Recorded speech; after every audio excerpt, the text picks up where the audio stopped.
Okay, Royce Lewis hit another home run last night, Yes, he and did. then the fielding part came into play at the end. Actually, you know what? So Trevor Plouffe, Patrick, joins us on Tuesdays for the SKOR North Twin Show. Trevor Plouffe Tuesdays, and I think we were talking off mic with him just about the one thing about Royce is like the throwing is a little inconsistent, and they Hmm. all kind of know it. And sure enough, in the next game, he cost them a game with a bad bounced wide throw. Wah wah. When the guy starts aiming, you can see Yeah, it coming. That one was, he catches the ball, he's going to throw the guy out fairly easily, and then you see him kind of thinking about it, and it's when it's not just the reflex and making the play and making the throw, and all of a sudden he throws a ball that's impossible for Santana to catch, but. That whole night, I watched most of it, and I have a theory on baseball. When you hit, you look a lot better than when you don't. you know, it's true. Yeah, I mean, they've been rolling along, and for all their mistakes, they fall behind the other night 6-4 when Boom Boom Jackson comes in, and then they end up. Coming right back, and they've been hotter than hell with the bats for about 2 weeks. And last night they couldn't hit, so that's part of it too. But Royce is not invincible. He's not invincible, ladies and gentlemen. And that ball he hit for a home run yesterday, cookie. You got to hit those. But man alive, what was that thing, Declan? Was that a Slider, what right? kind of a break? And what was it? Just a slider that just sat I think there that's for what the a dang Yeah. scoreboard break showed. on it? Well, Okay. the some of the pitches that he is hitting, I mean, like eventually these guys are going to stop pitching to him like this. Like, yeah, that's a mistake. Like people are going to make a Yeah. mistake over the heart of the plate. But some of these balls they're leaving to Royce or even Correa are like, do you guys know what these two are doing over the last 2 or 3 weeks? Just don't throw them anything at that point. Yeah, well, at some point you gotta, you gotta throw a strike here. So I mean, Correa's hit a lot of pitches that weren't middle in. Now yesterday he went 0 for 5. You know what? This hitting is an interesting thing because sometimes you're hot and sometimes you're not. Now, you can see a week from Correa now where he's back to hitting 150 for a week too. So I don't know. That was a game that listen, Stama. What's Stama. it? Stamont. Yeah. I've never seen a guy try so hard to give up 5 runs without doing it. Last night he got out of there inning. He was awful. He was awful. He was behind everybody, and then they hit 2 rockets for outs, and they should have been behind about 9-2 when he got done out of there. So it's one of those games where you still had your good luck, and then you got beaten anyway. So it Apparently, was. Pat, the mound yesterday was in the worst shape that pitchers I've ever seen it because of all the rain the day before. So Joe Ryan said it was the worst pitching mound he has ever pitched on in his life. Including And then high school, and including high school. He said everywhere. there was a game in high school and junior year that reminded him of it. And then I asked Stamont about it. Stamont, in the middle of his appearance, lost part of his cleat. That's why he was digging into that crater because there was a hole from the other starter from Tampa Bay, and he was just creating this hole at the bottom of the mound. I don't know. Eventually, our just call grounds crew to fix it, but I don't know Yeah, why where they was our didn't just do crack that. grounds crew, for God's sakes? Yeah. We're supposed to have this legendary grounds crew. What was going on here? So I noticed that they were saying that when and you could see Stamont trying to.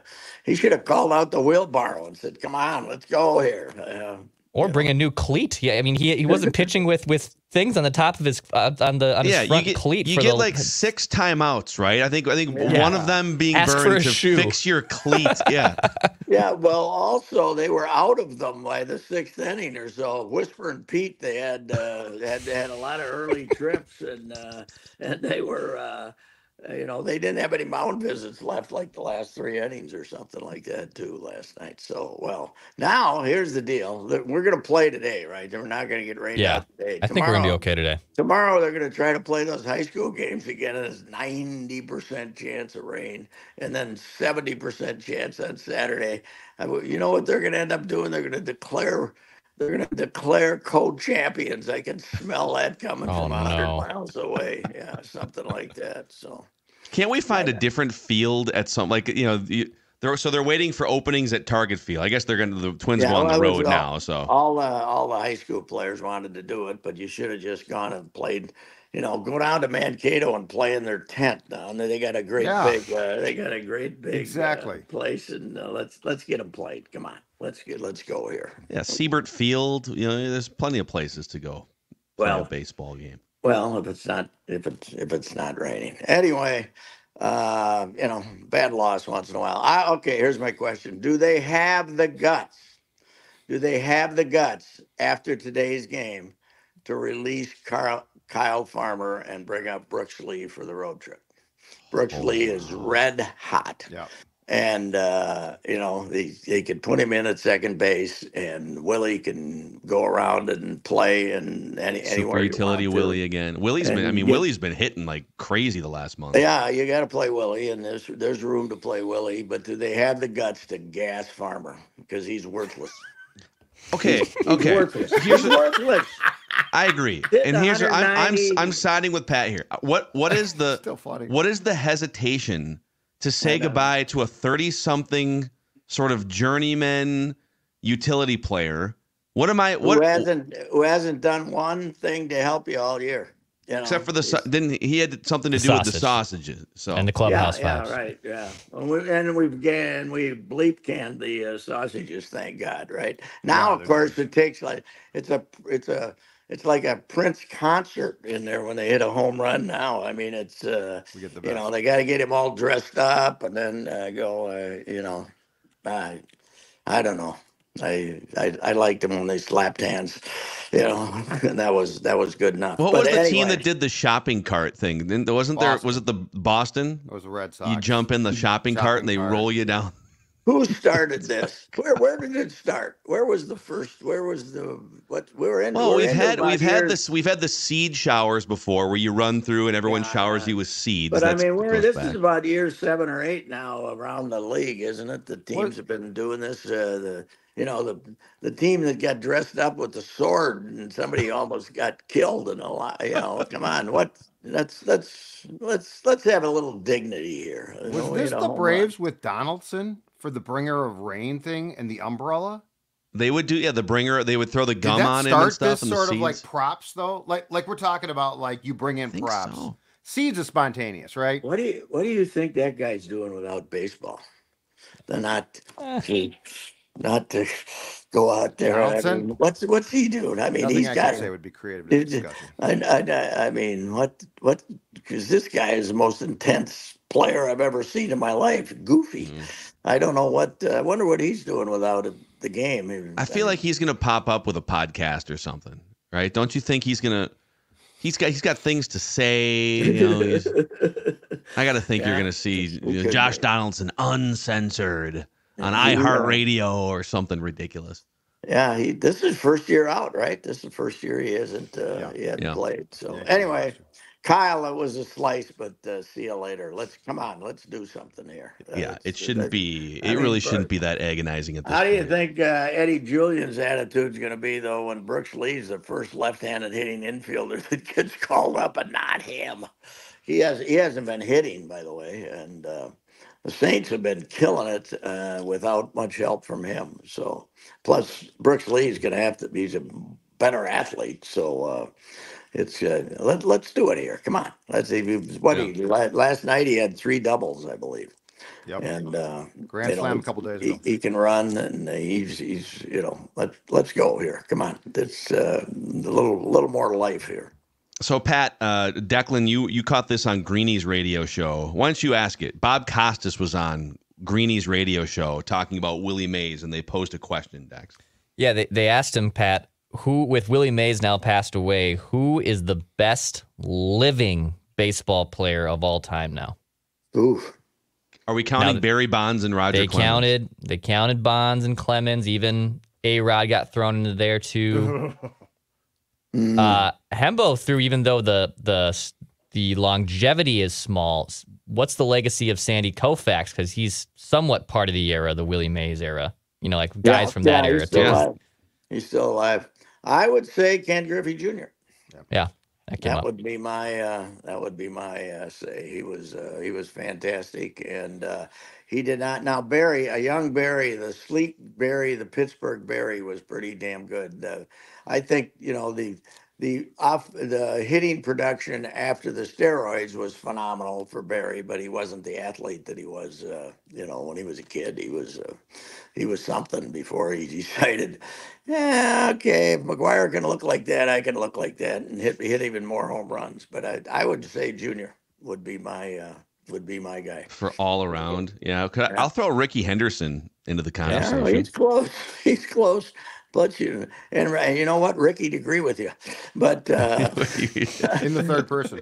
greatest acceptance speech ever. Who was this? Who was there? The stolen base king. It was not more. Who was Lou Brock. Lou Brock was there, Brock was and when he looked, he picked up a whole plate and said, "I am the greatest." It was. He was goofy, but he was a fantastic. He's the greatest leadoff hitter of all time. There's no doubt about it, Ricky, because he'd take the hit by pitch. But I'd go with Junior. I first interviewed Junior as a 19-year-old in Arizona spring training. He virtually would not answer any questions because he was almost shy, and he wasn't supposed to make the team in spring training that year at 19, and then somebody got hurt, and they put him on a club at 19, and he was phenomenal from the start. He did that when he signed that Cincinnati contract though for about 10 years or something. Remember, that was kind of odd. He had a couple big years, and then the hamstring went, and it was just kind of. Yeah. And there was that White Sox season. They threw him in. They threw him in center field as like a 37-year-old. Didn't he go back to Seattle at the end too? He finished in Seattle. Yeah, when did he peter out? 34, maybe 34, 35. Yeah, I mean, he's still at 35. He still had a pretty good year, and then was making All-Star games mostly on reputation. But yeah, he did finish things. I mean, there was that infamous clip. Didn't he fall asleep in the dugout in Seattle, at his last clubhouse? It was clubhouse. Yeah, there were, and somebody told on him. Which kind was of messed up. Yeah. You could make a case that Mike Trout's in this discussion, even though he's an active player still. Now he started to get hurt too. He's missed 3 years in a row now. He's really been banged up. He was great. There's no doubt about it. But I wouldn't put him in that category. What are they going to do? What are they going to do out there, man? So they're going to wind up losing Ohtani for nothing, and then Trout's going to age out with injuries, and his value's shot at some point. Yeah. I mean, the Yankees and these teams that would want Trout, 2-3 years ago are not. You're not interested anymore. It's you're not going to get the big haul. What a poorly run franchise that's turned into. Man alive. Yeah. Unreal. They're the redheaded stepchildren of OK down there in Anaheim. I feel like there'd be a great discussion about the biggest baseball squandered eras of all time. I mean, the Cubs had Ernie Banks for a decade and a half. Never did anything. Ernie would probably be the leader in the clubhouse on that contest, but Trout's coming on hard. But Ernie was great thing about Ernie is if you're old enough, you got to see him on the Cubs games in the afternoon. Back in the day. It's But yeah, Ernie was Ernie. When I was talking to Mays. Out there in 2014, and we was talking about the great National League players. The first one he mentioned was Hank, and the second one was Ernie. They had a phenomenal appreciation for him. But I was watching a little bit of the College World Series. The black athlete crisis in baseball still exists. Yeah. I mean, you think of this is an old argument, but you think of the National League superstars of the 60s when that All-Star game was here, and you look now, if they hadn't discovered Latin America, they'd be completely out. But they have not despite their feeble efforts, they have not really gotten a young black great athlete to play baseball yet. And the college game is ridiculous. It's just a bunch of white guys jumping around like idiots every time they hit a home run. And they, Yeah, no, you you're know, right. The college It's game is not as much fun. no. well, but the college game has exploded in popularity and attendance and TV ratings. Well, the SEC and the Big 12 and now the ACC too. But we got two SEC teams. Yeah, the College World Series, 4 ACC teams, 4 SEC teams. How do you like it? You Yeah. know, it is. But what I'm saying is, there's no black players. It's crazy. It is. yeah. Yeah. Yep. So Pat, the And last like 5 or 8 years, it's amazing how many of those great old time ball players have now died. Like we're down to like Koufax. It's a small list. yeah. Brock has died. Mays now died. Kaline. You go through that list. It is a long one. We've lost a lot of great ones. Oh, well, Aaron. Willie was the oldest, not oldest Hall of Famer, the oldest former player at 93. Is Oldest that former right? player, period. I think I didn't know that's- that. Yeah, that sounds. that doesn't seem I knew he was accurate, though. the oldest Hall of Famer. I don't know if he was the oldest player, period, former player. No, I don't either. But there's when you look at I was mentioning this. He played the prime of his career, 61 to 60 to 70, in the old Candlestick, where they didn't, the 49ers didn't move in there till 71. So they didn't start building the bleachers outside, the big circle bleachers to help guard against the wind until, 70 sometimes. So he played the best years of his life in the worst playing conditions in the history of man. When I went to the All-Star game, I took Chris, my son, to the All-Star game the year that they played 15 innings and it was 1-0 in Oakland. We stayed 2 days because I had never been to a July game at Candlestick to see if it was bad as it was supposed to be. Now, this was in the 80s when it was still circled. It was unbelievable. We had light jackets. We should have had parkas in July. It was, and when they were playing, before they built that, you look at the old film of when they just had the fence out there, the wire fence when he's playing. They had more crap papers and stuff stuck up against the fence, just like this, just like it was howling, and it howled in from right field every day for and they played a lot of afternoon games because it was so cold at night, but it howled in for 2.5 months in the middle of the summer every day. It came the famous story. Chub Feeney, who ended up being a National League president, was in charge of getting the new ballpark built when they picked out this beautiful point out in the water to have it. And he'd go out there at 10 o'clock in the morning and the birds would be singing and it'd be blue and it'd be wonderful. One day he didn't get out there till 2 in the afternoon. There's guys hanging onto the scaffolding for dear life. It's howling. And he's saying, "What's this?" And he said, "Every day, 1 o'clock, the hawk comes in, And so he played in the worst place you could possibly play. Cold in July, he played. So, you can add that to his stats too. Although Mike Murphy, who was the clubhouse attendant when they got there in 1958 and was the clubhouse attendant for DiMaggio when he played for there. And he was still the clubhouse attendant in like 5 years ago. Said Mays lost hundreds of home runs. Hundreds seems high, but I bet he lost 50 or 60 because of playing in that ballpark. So yeah, and you think so the ballpark, but then also the first part of his career when he missed almost 2 full years with military. He would have had 700 plus home runs just with the military service thing with those 2 years. He's only 5'10", 5'10", 180 pounds, maybe like that. But I think that athletically, those guys play. the great players from back then could play today. I really do think that in that sport more than probably any other sport. I agree. Yeah. But anyway, All right. what else we got going here? I got a question for you. As the official home of United FC Soccer, Yeah. how stupid is a league that you're playing the middle of your season and you're missing 9 of your players because they're playing somewhere else?